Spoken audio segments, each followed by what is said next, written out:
Hey guys, welcome back to our YouTube channel. Today we're going to show part 2 of Danny's experience and so far what his life has been like here in Mexico.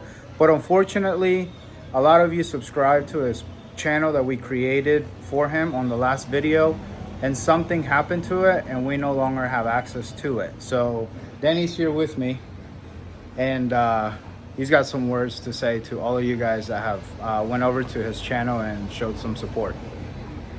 First, I want to start off by saying thank you. I really appreciate all the support and love that I've been getting since I started YouTube. It feels really good every time I get on it and I see all the encouraging comments and all the support that you guys have been giving me. So thank you guys for it. I really appreciate it. It means a lot to me. And yeah, like I said, we kind of lost access to the other YouTube channel. We don't really know why or what happened to it. If you guys would like to follow the new YouTube channel that we created, it'll be linked in the description below. We're not really sure what happened, guys, and we apologize for the confusion, but we created a YouTube channel for him and then it just disappeared and we cannot access it. So we just went ahead and started a new one for him, so you guys can go subscribe to it. It's down in the description below. And now we're gonna play his second part that he recorded by himself. And obviously these videos took place at a different time, so we're just gonna let it roll.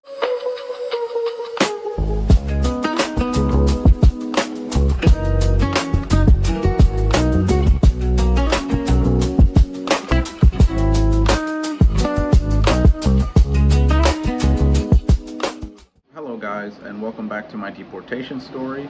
My name is Danny, and if you haven't seen part 1, please feel free to take a look. I kind of describe what my experience was like dealing with immigration and how I ended up in Mexico. So if you guys want to take a look at that, please feel free. For part 2, I kind of want to describe what my life has been like since I got to Mexico. I was given voluntary departure, meaning I was able to buy my own ticket and fly commercially directly from Atlanta International Airport, where I was being held in immigration, straight to Puerto Vallarta International Airport. I didn't have to be chained up or anything like that. I wasn't dropped off in the border like most people that are deported are. So that was a pretty big thing for me. Obviously, I was extremely nervous. You hear stories of people that are dropped off right on the border, and it can be pretty dangerous, especially if you don't know anyone there or you've never been to Mexico. So for me, it was a huge relief for me and my family knowing that I was flying directly to Puerto Vallarta, where my brother was.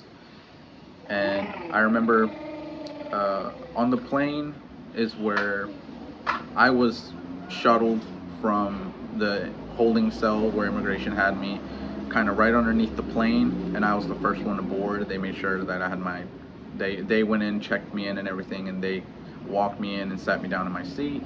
And then that's when they gave me my backpack that had a couple of change of clothes and my phone. And once I was there, they left, and I just sat there waiting for everyone else to board and head to Mexico. But I remember that was the first time I was able to use my phone in 6 months. And I remember just going through my phone and messaging everyone, all my friends and family, that I was finally free. I was on my way to Mexico. And I remember the hardest part of it all was my fiance at the time and we had Google Photos where we shared photos of all of our pictures got uploaded there. And I remember going through the pictures of her and our son from the months I was locked up, and it was hard because he was about to turn 3 months old when I turned myself in, and I was released when he was almost 9 months old. And so in those 6 months, I've obviously missed out on so much, and I wasn't, I felt horrible that I wasn't there, regardless of what the situation was. I had a hard time dealing with the fact that I missed out on those months, and as I was scrolling through the pictures, it just felt like I was watching him grow up. I watched him grow 6 months in the span of a couple of minutes, just scrolling through pictures. And I think that was the hardest part the hardest part of the plane ride. It didn't really hit me that I was being deported or that I was being sent to Mexico till I got till I landed and I saw till I landed in Mexico, till I landed here. That's when the first time it actually hit me that I was in Mexico. And so that's when I started getting anxious, started getting a little nervous, and didn't know what to expect. Um, I remember I was the last one off the plane because I didn't want to get off. I didn't know what to expect. I didn't know what to do. I was scared in a way. And so finally I got off the plane, and immediately, as soon as I walked off the plane, I took a couple of steps, and there was a lady waiting for me there. She worked for immigration here in Mexico, and she took me to a room. I was able to skip all the custom lines and everything. I didn't have to do any of that. I went straight to a little room where she interviewed me, and she was just making sure I was who I said I was. I didn't have any ID.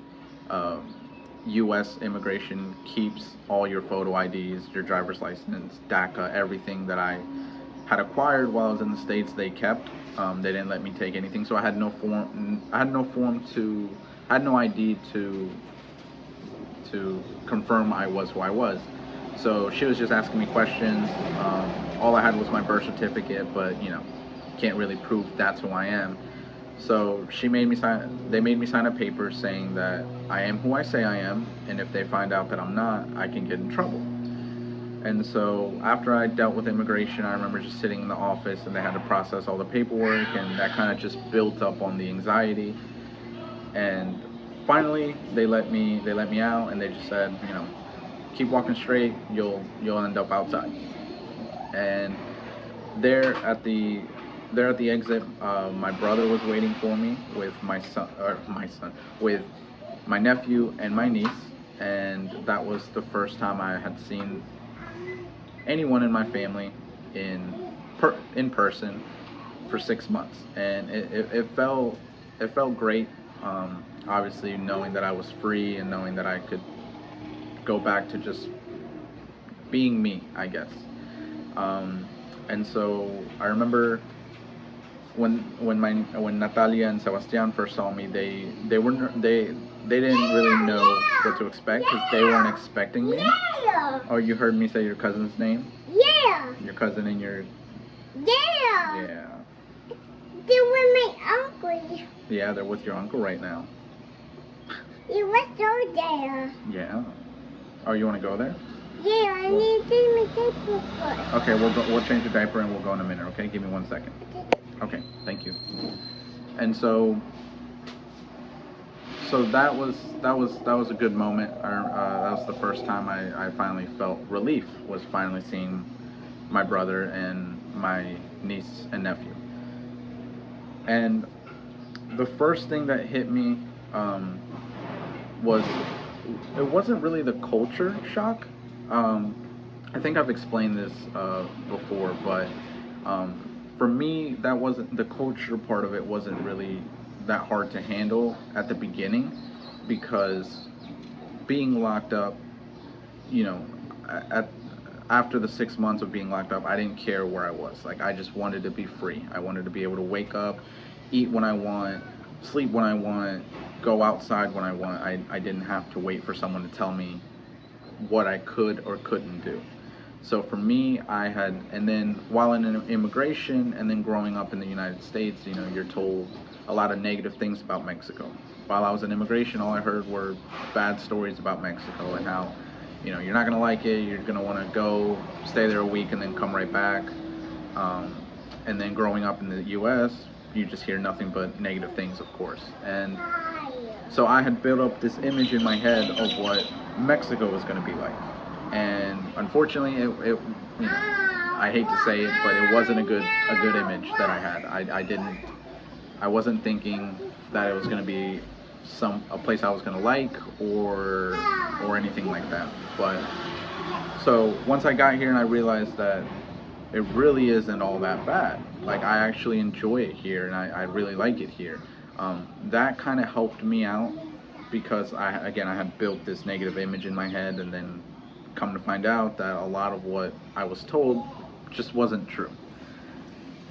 So for the first month, unfortunately, my family didn't know when I was going to be deported. They U.S. immigration keeps that. They don't tell you when you're going to be deported for safety reasons or whatever. So they didn't really let me know. They didn't let me notify my family until I was given my phone and I was already on the plane. I wasn't able to notify my family until I was on the plane and I was given my own phone. So my fiance my fiance at the time, she didn't know when to buy the ticket, when I was going to be in Mexico. I wanted to get here first. She could have gotten here first and tried to figure it out, but obviously it would have been easier for me to do it. So the plan was for me to get here, try to figure things out a little bit, and then have her and my son come down and stay. So it was the first month was still, I was still not in a good space because I was tired of FaceTiming my son and my fiance at the time and calling them over the phone and texting back and forth. Like I just wanted to be with them. So the first month I spent it staying with my brother. And I didn't really go out as much. I kind of stayed in their apartment and kind of just waited for my fiance and my son to come down. And luckily for us, though, an apartment opened up in the same fraccionamento where my brother was staying. So my fiance and I ended up renting that out for the first 2 years that we were here in Mexico. And like I said, I didn't go out the first month I was here. I was just kind of waiting, and I was waiting for my son and my fiance to come down.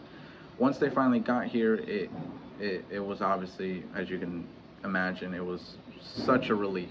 I didn't care where I was. I didn't care what was happening. I didn't care about anything other than I was finally with my family. Again, the guilt that I've felt because I felt like I let my son down because I missed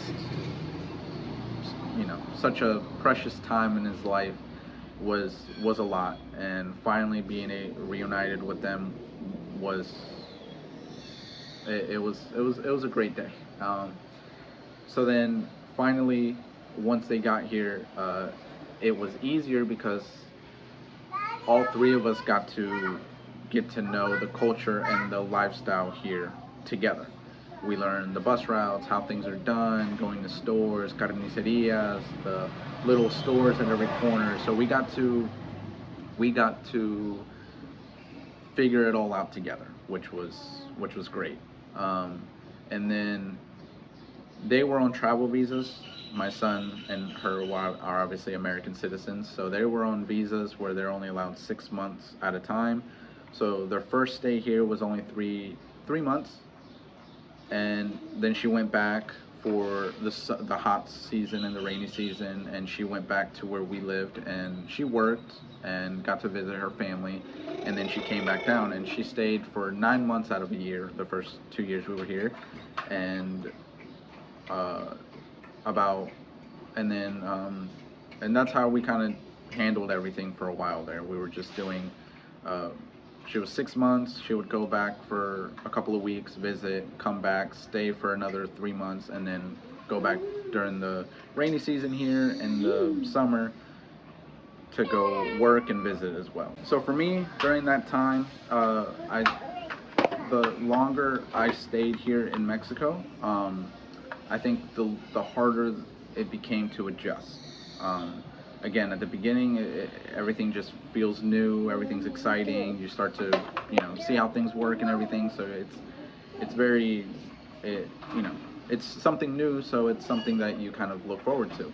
But then as time went on, my time here has gotten harder because, at first it feels like you're on vacation because you're still figuring things out, and then you start to have to really integrate into the culture and the lifestyle and everything here. So I think the longer I've been here, the more I felt like I've really gotten into the culture and the lifestyle. So for me, it's been the opposite. Most people, get here and they realize like it's such a big difference in the culture and the lifestyle, so it's hard to adjust. But for me, it was easy at first, but the longer it got, the longer I've been here, the harder it's gotten. And then obviously, right now, I won't address many comments or anything like that about this situation. But yes, I'm sure people have caught on, but my son's mom and I aren't together anymore. The important thing is her and I still keep a very healthy relationship. We communicate very well over our son. We know that he's the most important thing, so we both understand that he comes first. And like I said, we keep a healthy relationship. I get him for 6 months, she gets him for 6 months, and we're in a good co-parenting situation at the moment. So like I said, I won't address too many comments like that. I don't really think I'll ever put too much of my personal relationships out there. I'll let you into my lifestyle and stuff like that, obviously, but um, I'd still like to keep some things personal.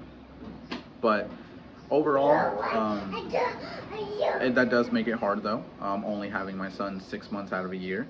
But overall, yeah, it's been I've mentally, emotionally, it's been a lot having to feel like now that I'm 30, I turned 30 in April. Um, it ever since I've been here and my separation from his mom, it and I turned 30, it just feels like I essentially now I am starting over um, in a new country now. At first it was it was new being in Mexico and everything, but I still had some sort of comfort and stuff that I knew. I still had my family and everything, but then it came to the point where that stopped and or that was over, and now I essentially does feel like I'm starting over. And it's been it's felt like it's been a lot at times, honestly. Sometimes it feels like I haven't been able to uh, I have felt overwhelmed at times, and the only thing I feel like that has kept me sane for majority of the time is the time I do have my son here. Um, Adjusting to when he's here, it's a lot easier because I do have a sense of like purpose, I guess. I try to give him the best time I can and give him as much attention as I possibly can and do as many things as I can. It's the months that he's not here that kind of I feel very lost. I don't feel like I don't. Yeah. Daddy, I want to do it up there. If you throw it up there, it's gonna get lost. But like I said, it's the months that he's not here that are the harder ones, obviously. Um, but overall, it's been an interesting experience, and I don't think I've fully accepted the reality of my situation at times. I feel like sometimes I try to pretend or I try to hide from the reality of the situation. And no, don't get it stuck up there, because if you get it stuck up there, I can't get it down. And yeah, sometimes, like I said, sometimes it's overwhelming.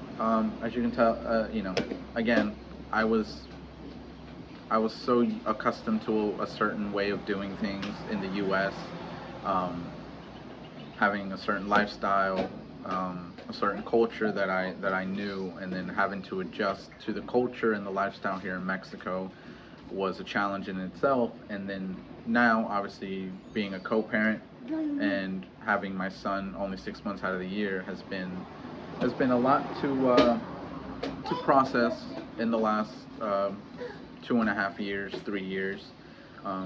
But I finally decided that I couldn't do it by myself. It's not something that I ever considered in the past.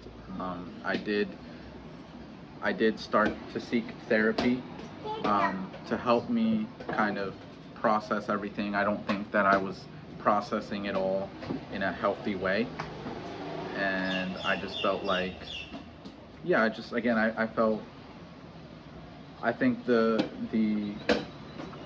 I tried to suppress a lot of how I felt, and again, having my son and having my fiance here at the time, uh, you know, was made everything easier because you have some sort, you have a level of comfort, and then like I said, when he's here, I feel the same way. I feel the same level of comfort, and I feel like it doesn't feel, sorry, trying to make a video like this with a 3-year-old is a little challenging, and yeah, it just felt like a lot. And again, I tried to suppress a lot of it and try to think that eventually I will overcome it on my own, but I realized that I don't think I'm doing it in a healthy way. So I did start seeking outside help, and hopefully that helps me, kind of better adjust to the situation here that I'm in. But overall, I'm very excited about my situation here. Again, I love it here. I love the city of Puerto Vallarta. I've traveled to Guadalajara. We went and visited there for about a week, and it was also a really great, another great city. We absolutely loved it there. My son loved it there, and so like I said, overall, um, I really love Mexico. I really love the people here, the culture, and everything. Um, Everything's very, it's new, so it makes it exciting. And again, before I didn't really do much because I was the months that my family wasn't here, I kind of kept to myself, and I was just like, oh, I'll start going out once they come back, or we'll go out together once we come back. So I kind of kept myself sheltered from the culture and the lifestyle as much as I could. And now I feel like, I can't do that anymore. I have to go out and actually start to rebuild um, my life here in Mexico after so many years in the U.S. So I am excited for it. I am excited, and I am looking forward to my rebuilding journey here in Mexico. Um, I'm trying to, again, just trying to make the best out of the situation and give everyone an insight to what my life is going to be like from here moving forward. I hope that you guys enjoy the type of content that I put out. Um, I've been featured in my brother's videos a few times, and it's easier when he's the one recording, he's the one editing and stuff. So for me, being new to YouTube and making my own videos and stuff, it's hopefully over time I do get better and I can showcase to you guys a better lifestyle here in Mexico. Also, I want to try to become a little bit better with my words. I know I say or so, and you know stuff like that kind of trigger some people. But hopefully, like I said, over time I get better. But yeah, I'm super excited, and I'm looking forward to the journey. I'm looking forward to putting in the work to make my life here in Mexico what I want it to be. And I hope that you guys follow along. Hope you guys follow along the journey, and hopefully we can make the best out of the situation. But regardless, either way, you got to keep moving forward. Anyway, thank you for watching. If you guys have any questions, or if you guys want to know, I Carlos suggested, and I've always thought about, because I have so many stories about being being in immigration and stuff, kind of making a little series of what it's like being in immigration and what the routines and stuff are like.